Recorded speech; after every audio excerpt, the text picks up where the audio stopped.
क्या आपने कभी सोचा कि जब दुनिया भर की सरकारों के पास नोट छापने की मशीन है तो ये सरकारें भला ढेर सारा पैसा छाप सबको अमीर क्यों नहीं बना देती? सोचिए, अगर सबके पास अनलिमिटेड पैसा हो जाए तो क्या होगा? अरे भाई, सब अमीर होंगे और क्या होगा, सबके सब अंबानी बन जाएंगे। फिर ना कोई अमीर रहेगा ना कोई गरीब, गरीबी मिट जाएगी और किसी को काम करने की कोई भी जरूरत नहीं होगी। बस सुबह उठो, पैसे उड़ाओ और उड़ाते रहो। फिर तो कोई भी भूखे पेट भी नहीं सो पाएगा, ना कोई किसान मरेगा, ना किसी को सरकार से शिकायत होगी। तब तो कोई भीख भी मांगते हुए नजर नहीं आएगा, हर तरफ खुशियां ही खुशियां होंगी। लेकिन एक मिनट जरा ठहरिए, ये अपने सपनों पर ब्रेक लगाइए जरा। अनलिमिटेड पैसा छप गया तो हर तरफ हाहाकार मच जाएगा। आज हम इसी सवाल से पर्दा उठाकर इसे सुलझाएंगे और इस सवाल को समझने के लिए आपके दिमाग में ये फॉर्मूला बैठ जाना जरूरी है। किसी भी देश की उत्पादन करने की क्षमता, कितने गुड्स हैं उसके पास और कितनी सर्विसेज प्रोवाइड कर सकती है उस देश की जनता। सर्विसेज यानी कि डॉक्टर कंसल्टेशन से लेकर के ऑटो मैन्युफैक्चरिंग तक जितने भी हैं। गुड्स का मतलब दलहन तिलहन से लेकर गोल्ड तक जितने भी एक देश के पास गुड्स और सर्विसेज होते हैं उतनी ही करेंसी यानी कि मुद्रा उस देश के पास होनी चाहिए। ये है फाइनल फॉर्मूला। किसी देश में उत्पन्न होने वाली गुड्स एंड सर्विसेज की कीमत इक्वल टू देश की मौजूदा मुद्रा। इसे थोड़ा सिंप्लीफाई करके देखें तो ये मान के चलिए कि देश अगर एक बड़ा बाजार है और वहाँ एक सीमित अमाउंट में गुड्स हैं यानी कि प्रोडक्ट्स हैं, तो ये मान कर चलिए उन प्रोडक्ट्स की खरीदी और बिक्री के लिए जिन टोकन्स का प्रयोग किया जाता है वो ही करेंसी है। अगर हम करेंसी की संख्या बढ़ा दें तो भी उस देश में प्रोडक्ट्स या गुड्स की संख्या में तो वृद्धि हो ही नहीं सकती। होगा ये कि पैसा ज्यादा होगा पर गुड्स नहीं। कंफ्यूजिंग लगा? चलिए आपको थोड़ा सा इजी करके समझाते हैं। अब हम इस बात को उदाहरण के जरिए समझते हैं। मान लो कि किसी देश में 5 लोग रहते हैं और सबके पास 100 रुपए हैं और उस देश में 50 किलो चावल पैदा होता है। तो उस 50 किलो चावल का टोटल कीमत कितनी होगी? 100 गुणित 5 इक्वल टू 500। अब मान लीजिए उस देश के पास नोट छापने की मशीन है और खूब सारे नोट उन्होंने छापे और बांट दिए सब में। तो अब सबके पास अगर हजार रुपए हैं तो अब उन 50 किलो चावल का टोटल मूल्य क्या हुआ? 1000 इंटू 5 इक्वल टू 5000। अब उन्हीं 50 किलो चावल की कीमत 500 से 5000 हो गई। ये आपने गौर किया? मतलब तो आप अब समझ ही गए होंगे। नहीं तो चलिए थोड़ा और विस्तार से आपको समझा देते हैं। सरकार जितना ज्यादा नोट छापेगी उतनी ज्यादा महंगाई बढ़ेगी और इसी को हम मुद्रास्फीति भी कहते हैं, यानी कि डीवैल्यूएशन ऑफ करेंसी हो जाएगी। चलिए इसे हम आपको दूसरे तरीके से भी समझाते हैं। मान लीजिए कि सरकार ने बहुत सारे पैसे छाप दिए और सब मालामाल हो गए, सबके पास लाखों करोड़ आ गए। तो जब हम मार्केट में साबुन खरीदने के लिए जाएंगे तो उसकी कीमत 50 रुपए होगी। दुकानदार भला आपको कम पैसे में क्यों देगा? आपके पास तो बहुत पैसा है। अरे भाई, दुकानदार की भी तो लालच बढ़ेगी। धीरे धीरे सबकी कीमत आसमान छूने लगेगी।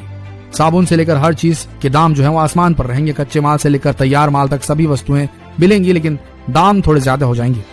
लेकिन सब जानते हुए भी इतिहास गवाह है कि 2 देशों ने ये बहुत बड़ी गलती की थी। उन्होंने जरूरत से ज्यादा पैसा छापा था, ये सोचकर कि इससे गरीबी मिट सकती है। उन 2 देशों में से पहला देश है जर्मनी। प्रथम विश्व युद्ध के बाद जर्मनी की अर्थव्यवस्था चरमरा गई थी। युद्ध की जरूरतें पूरी करने के लिए जर्मनी ने बहुत सारे देशों से कर्ज लिया था, मगर युद्ध में हुई हार के बाद वह कर्ज नहीं चुका पाए। जर्मनी ने सोचा कि हम खूब सारा पैसा छापकर अपना कर्ज उतार देंगे। बस फिर क्या था, जर्मनी ने यही किया और उन्होंने अनलिमिटेड अमाउंट में पैसा छापा और फिर नतीजा यह हुआ कि वहां की मुद्रा का डीवैल्यूएशन, अवमूल्यन हो गया और वहां की महंगाई आसमान छूने लगी। दूसरा है जिम्बाब्वे। बहुत साल पहले जिम्बाब्वे ने भी जर्मनी जैसी गलती की और बहुत सारी करेंसी छाप दी, जिसका नतीजा हुआ कि वहां की मुद्रा का अवमूल्यन यानी कि डीवैल्यूएशन हो गया, हजारों गुना बढ़ गया जिससे।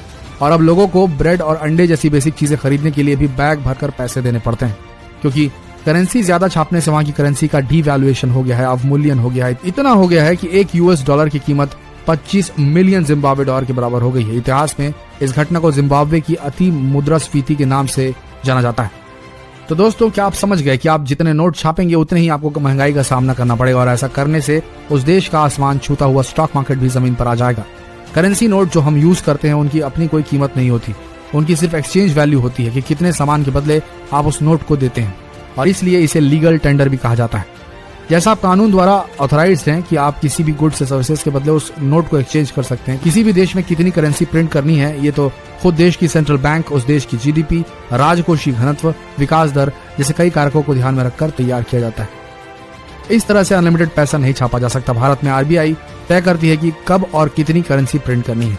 चलिए अब जानते हैं कि पैसे छपते हैं कहाँ, इनका पेपर कहाँ से आता है, इनका क्या कैसे होता है। तो सबसे पहला है, पैसे का पेपर कहाँ तैयार होता है। भारतीय पैसों का पेपर ज्यादातर दुनिया के 4 देशों में होता है। इन देशों में पेपर बनाने की आधुनिक मशीनें। तो चलिए जानते हैं वो कौन से देश हैं। पहला अमेरिका का पोर्टल, दूसरा फ्रांस का अर्जो विगिस, तीसरा स्वीडन और चौथा लुसेंटल पेपर फैब्रिक। हमारे देश में पैसा छापने की मशीन कहाँ है? पैसा बनाने की मशीन MP के देवास, दूसरा मैसूर, तीसरा सालबोनी, चौथा नासिक में है। देवास में नोट की स्याही और 10, 50, 500 के नोट छापे जाते हैं। मैसूर में 2000 के नोट छपते हैं। आपको बता दें कि देवास में एक साल में 265 करोड़ रुपए के नोट छपते हैं। इसके अलावा हमारे देश में एक पेपर मिल, 4 बैंक नोट प्रेस और 4 टकसाल मिल है। टकसाल मिल देश के 4 शहरों में, जिन मुंबई, हैदराबाद, कोलकाता, नोएडा शामिल है, वहां पर है। नोट छपाई के पेपर होशंगाबाद और विदेशों से इंपोर्ट किए जाते हैं। इंडियन नोट में 3 जगह का पेपर यूज होता है। पॉइंट नंबर 1, महाराष्ट्र की करेंसी नोट प्रेस CNP से आता है। और दूसरा जो आता है सोर्स, वो है ज्यादातर पेपर MP के होशंगाबाद मिल से आता है। तीसरा, कुछ पेपर विदेशों से इंपोर्ट किया जाता है। नोट बनाने में खास कॉटन से बने पेपर और खास स्याही का इस्तेमाल होता है। ये स्याही देवास के बैंक, नोट प्रेस और सिक्किम में स्विस फॉर्म यूनिट में बनती है। पैसे कैसे छापे जाते हैं? विदेश और होशंगाबाद से आए पेपर को सीमेंटन मशीन में डाला जाता है। इसके बाद इसे दूसरी मशीन, इन टैबू मशीन में डाल दिया जाता है। मशीन से निकले नोटों की शीट पर अच्छे और खराब नोटों को अलग अलग कर दिया जाता है। इसके बाद सही नोट पर नंबर डाला जाता है। नंबर डालने के बाद एक एक नोट को चेक किया जाता है। खराब नोटों का क्या करते हैं? जब नोट खराब हो जाते हैं तो उन्हें बैंक में जमा करवा दिया जाता है। बैंक उन नोटों को मुख्य कार्यालय में भेज देता है। वहाँ उनकी जांच होती है और उनकी जगह नए नोटों को छाप दिया जाता है।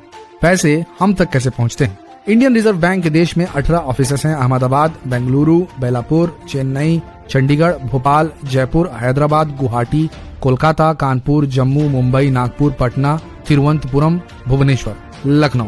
सबसे पहले नोट इन ऑफिस में पहुंचते हैं। इसके बाद अलग अलग बैंकों में भेज दिए जाते हैं। तो आशा करते हैं आज आपको करेंसी से जुड़ी वो हर जानकारी मिल गई होगी जिसे आप अभी तक खोजा करते थे। आशा करते हैं वीडियो आप सबको पसंद आई होगी। इस वीडियो की जानकारी अपने तक सीमित न रखें। अपने फ्रेंड्स, फैमिली, रिलेटिव्स में इस वीडियो को शेयर करना बिल्कुल न भूलें। धन्यवाद।